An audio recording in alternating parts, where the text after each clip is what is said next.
Ibinibilang na bilang Election-Related Violence o ERV ng Pampanga Regional Office PRO3 ang kaso ng pamamaslang sa kapitan ng Barangay San Miguel, Mexico, Pampanga na si Jose Bong Gonzales Jr. Matatandaang namatay matapos pagbabarilin si Kapitan Gonzales habang pauwi sa kanyang bahay kasama ang kanyang anak na si Jason nitong Disyembre ng nakaraang taon.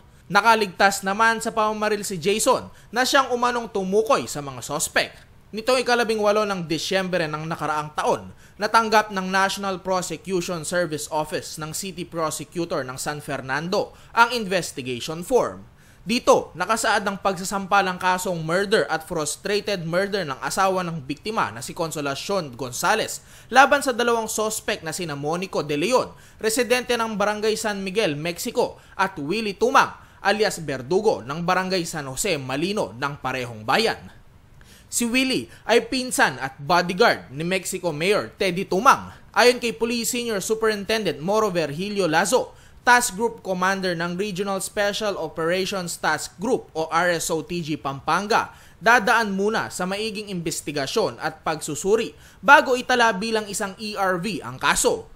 Sinusuri din raw ng National Headquarters ang isang kaso bago gawing isang ERV. Ito rin raw ang kauna-unahang ERV sa lalawigan ng Pampanga. For Pampanga, from the time na, di ba? We had only one instance and I think that is in Mexico. Yeah. The municipal police station plus the provincial police office will validate whether it is election related or not. In short, they have to thoroughly conduct an investigation to determine nga kung the death of this elected government official or the attempt on the life of this elected government official is related to the 2013 elections or not. Okay? So once they come up with their findings, i-elevate nila ito dito sa regional. Magkakaroon naman ng validation team dito sa regional level. Hinihigpitan din raw ng kapulisan ang seguridad ng isang lugar kung saan naitala ang ERV.